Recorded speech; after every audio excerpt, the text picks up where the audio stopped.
Baiklah, Assalamualaikum warahmatullahi wabarakatuh. Kembali lagi di channel Guru Abad 21, media informasi dan edukasi untuk para guru dan pelajar Indonesia.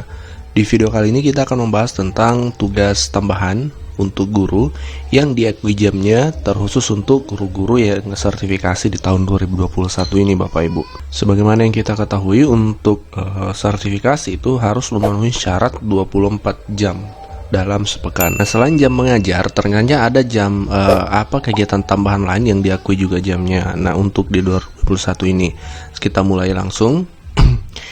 Ya, kita mulai dari untuk semua jenjangnya. Semua jenjang yang perlu kita ketahui, saya rasa ini sudah diketahui. Untuk kepala sekolah itu ekuivalen dengan 24 jam atau setara dengan 24 jam. Ini untuk berlaku untuk semua jenjang. Kita lanjut. Untuk SD, terkhusus untuk SD, seseorang kepala perpustakaan itu diakui jamnya sebanyak 12 jam. Nah, kita lanjut ke jenjang SMP.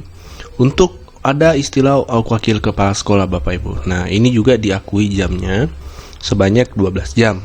Nah, tentu ada ketentuannya seberapa orang kepala sekolah yang diakui jamnya dalam satu SMP. Nah, ini akan kita sampaikan. Untuk ketentuan wakil kepala SMP, terkhusus untuk sekolah yang memiliki rombongan belajar 1-9 rombel, itu hanya bisa satu wakil kepala sekolah, Bapak Ibu. Jadi nanti bisa cek sekolahnya berapa rombel. Kalau 1-9 maka satu rombel. Kalau 10-18 rombel ya di sekolahnya, maka itu bisa 2 wakil kepala sekolah. Kalau lebih dari 19 rombel baru bisa 3 wakil kepala sekolah. Jadi tergantung jumlah siswa yang ada di sekolahnya tentunya. Semakin banyak siswa maka tentu akan semakin banyak rombel. Nah, kita lanjut. Selain wakil kepala sekolah, di jenjang SMP juga bisa satu kepala perpustakaan. Itu 12 jam, setara dengan 12 jam. Ya, kemudian selain kepala perpustakaan ada juga kepala laboratorium. Itu juga setara dengan 12 jam, Bapak Ibu ya. Jadi kepala lab ini tinggal perlu mengajar minimal 12 jam saja, maksimal 12 jam saja, seperti itu. Kemudian lanjut ke jenjang SMA. Bisa juga wakil kepala sekolah tentunya, karena kita ketahui, sekali lagi kami sampaikan, banyak isu beredar bahwasanya di tahun 2021 ini wakil kepala sekolah tidak diakui jam. Jadi itu keliru, Bapak Ibu. Wakil kepala sekolah di SMA juga tetap 12 jam dengan ketentuan seperti ini.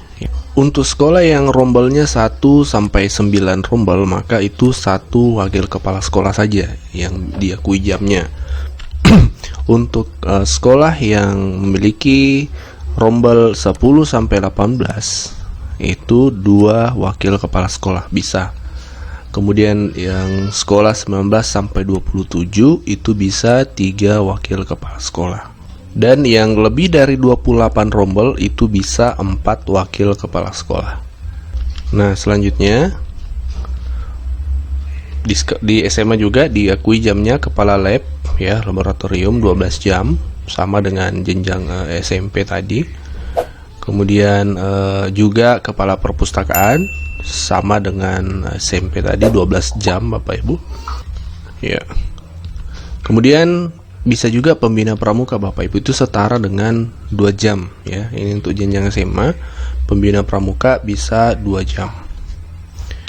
Ada ketentuan tambahan terkait jumlah pembina pramuka ya. Untuk sekolah yang SMA yang rombelnya 1-6 rombel saja, maka itu hanya satu pembina pramuka yang diakui jamnya sebanyak 2 jam. Untuk sekolah yang rombelnya 7-12 rombel, itu 2 pembina pramuka. Untuk sekolah yang 13-18 rombel, maka itu 3 pembina pramuka. Dan yang lebih dari 19 rombel itu bisa 4 pembina pramuka. Selanjutnya kita lanjut ke jenjang SMK, juga wakil kepala sekolah sama 12 jam dengan ketentuan ya, 1-9 rombel itu 1 wakasek ya, 1 wakil kepala sekolah. Kemudian 10-18 rombel itu 2 wakil kepala sekolah. 19-27 rombel itu 3 wakil kepala sekolah. lebih dari 28 rombel maka bisa 4 wakil kepala sekolah. Lanjut, satu kepala lab itu sesuai dengan sertifikasi pendidikan tentunya 12 jam. Kemudian untuk SMK itu kepala bengkel sesuai peminatan itu 12 jam. Ya, demikianlah info yang kami share. Semoga bermanfaat untuk teman-teman guru yang sertifikasi. Wassalamualaikum warahmatullahi wabarakatuh. Dan itu karena kerja keras dari tim sekjen kita. Terima kasih, alhamdulillah atas kerja keras Direktorat Pembiayaan Pendidikan. Dan juga tentunya layanan khusus pendidikan masyarakat dan kebencanaan akan terus kami akselerasi, dan bantuan pemerintah pembinaan SILN dan bantuan pemerintah akan terus berjalan. Untuk berikutnya adalah program besar kita, yaitu digitalisasi sekolah dan medium pembelajaran. Kita akan menguatkan berbagai macam platform digital kita. Kita akan membuat layanan terpadu antara Kemendikbud, Kehumasan, dan media. Dan tentu saja dari sisi bahan ajar dan model media pendidikan digital akan menjadi akselerasi yang luar biasa, yang terdorong oleh pandemi dan akan terus kita lanjutkan. Dan yang terbesar adalah penyediaan sarana pendidikan, yaitu TIK, ya, dan proyektor kepada begitu banyak sekolah di Indonesia yang akan kita akselerasi tahun depan. Ini adalah salah satu pemberian laptop dan lain-lain untuk memenuhi akses digital kita dan transformasi digital negara. Berikutnya, prioritas kita berikutnya adalah pembinaan para peserta didik, prestasi, talenta, dan penguatan karakter. Ya, kita akan terus mengembangkan pendampingan, advokasi, dan penguatan karakter kita yang telah dipaparkan kemarin di Pusat Penguatan Karakter, dan juga dari sisi manajemen talenta dan prestasi kita. Pusat Prestasi Nasional kita akan benar-benar mulai berluncur tahun depan untuk bisa meningkatkan prestasi-prestasi akademik dan non-akademik para pelajar kita, dan juga pembinaan peserta didik. Yang berikutnya, prioritas kita adalah sekolah penggerak dan guru penggerak. Yang terbesar di sini adalah program guru penggerak untuk bisa kita memastikan bahwa masa depan kepala sekolah kita, pengawas kita, dan instruktur guru kita itu adalah yang terbaik, dengan mutu yang terbaik, dengan motivasi yang paling tulus untuk apa yang terbaik para guru-guru dan murid-murid kita. Sertifikasi guru tenaga pendidikan akan masih terus berjalan.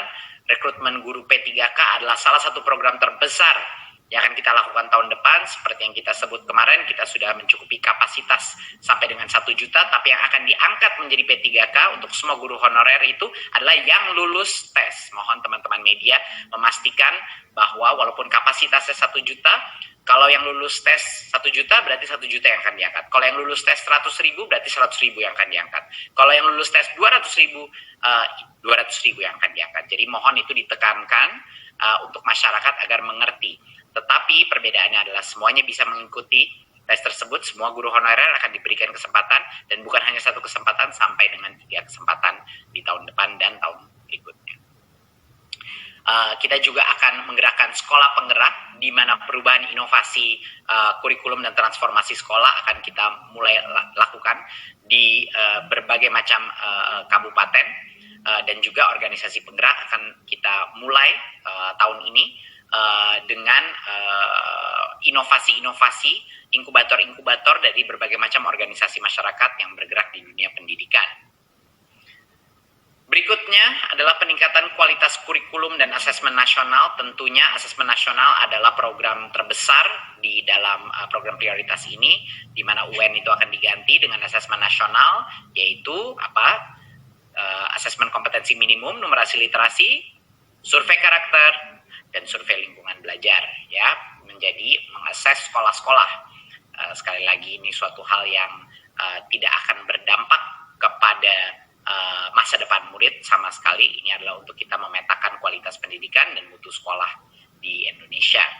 Pengembangan kurikulum berbukuan akan terus berjalan, dan juga pelatihan untuk kurikulum, inovasi kurikulum yang akan kita lakukan untuk para guru-guru, dan juga sosialisasi dan pendampingan yang akan kita lakukan.